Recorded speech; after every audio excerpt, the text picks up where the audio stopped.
A promising college football player's life dreams shattered as he was falsely accused of rape. His accuser, 19-year-old Nikki Yovino, told police that she went to a party where two football players forced her to have sex in a bathroom. She later admitted that she had sex willingly and was afraid that if she admitted that another student wouldn't want to date her. Malik St. Hilaire speaks out here exclusively tonight for the first time about the case, but first Trace Gallagher live in our West Coast newsroom with the backstory.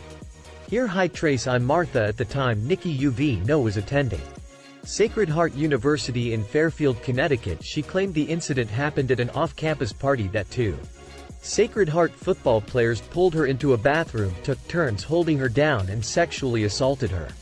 Yovino claims she repeatedly told the man she didn't want to be there, that she had friends waiting for her outside and to please let her go. Both men admitted having sex with her, but said it was consensual. The players were not arrested, but one lost his scholarship and both say they were pressured to leave school while they awaited disciplinary action. Then Nikki Yovino drastically changed her story, admitting in a sworn statement that she made the whole thing up because, quoted, was the first thing that came to mind and she didn't want to lose another male student as a friend and potential boyfriend. The document goes on to say Yovino hoped that when the other student heard the allegation it would, quote, make him angry and sympathetic to her. Yovino was sentenced to a year in jail for falsely reporting an incident and interfering with police. Malik St. Hilaire, one of the players wrongly accused, says he spent 18 months trying to keep his name out of the news, but finally he felt compelled to appear at the sentencing to talk about the significance of Yovino's actions. Watch all to see.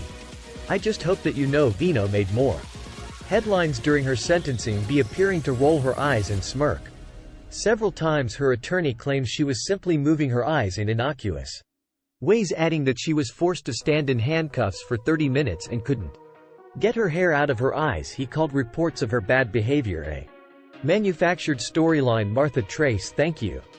Joining me now exclusively Malik St.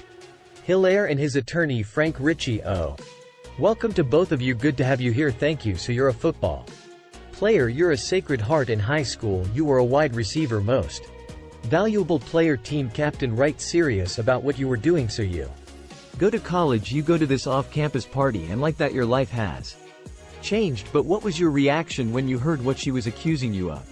Well, to be honest, it was crazy, though there was the biggest type of accusation somebody can make, whether like the only thing close to that is murder, and that was just to have a sister and a mother and just people that I care about, and somebody to accuse me of that, it was life-changing because people don't look at you the same way, people don't talk to you, people everybody, especially because of how everything played out. I didn't even have a chance to even clear myself, so automatically I'm looked at as something and someone. Everyone automatically believed her. No, not automatic. People that knew me, they knew better, but just people, if you didn't know this story and you just heard of it, all you hear is somebody is accused of that, and because that was the case, it was just really hard to go through things, to be an accuser of that. What did her claim do to your life? Really, they really did a lot. Had to. At that moment I had to leave school. We were suspended from school, weren't allowed to attend classes, and then when trying to get back into school is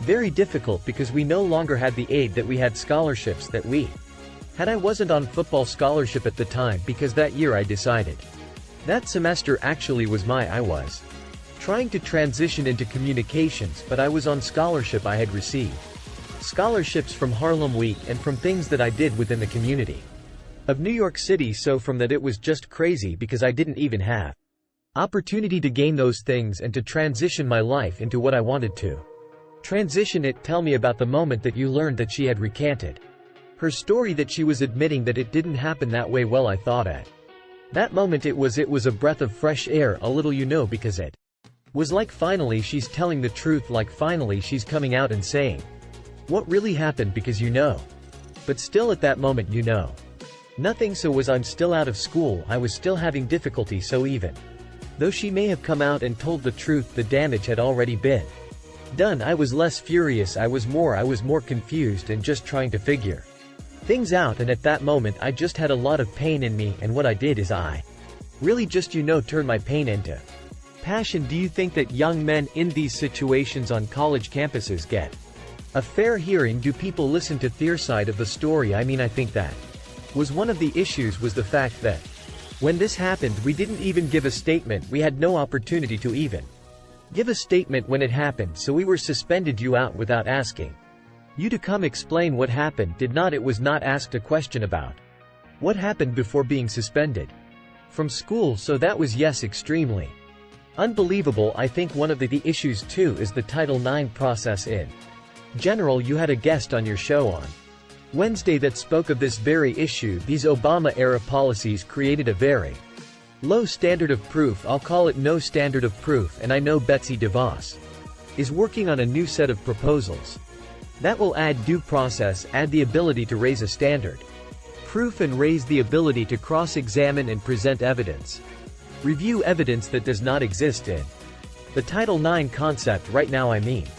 It's unbelievable that no one asked you or the others your side of the story. You were told to pack up your stuff and leave. Yes, immediately, pretty much packed up my stuff to that upcoming week, because was on a weekend that upcoming week. Packed up my stuff and had to figure out what to do from there. What's your next dream? How are you trying to put your life back together? Well, really, from this, what I've been doing is just putting my pain into passion, and my passion has been music. Recently I have been putting out a lot of music. I've performed in New York City. I've really been trying to turn my life around and put this into, use this situation to better myself, so I'm putting this situation into my music.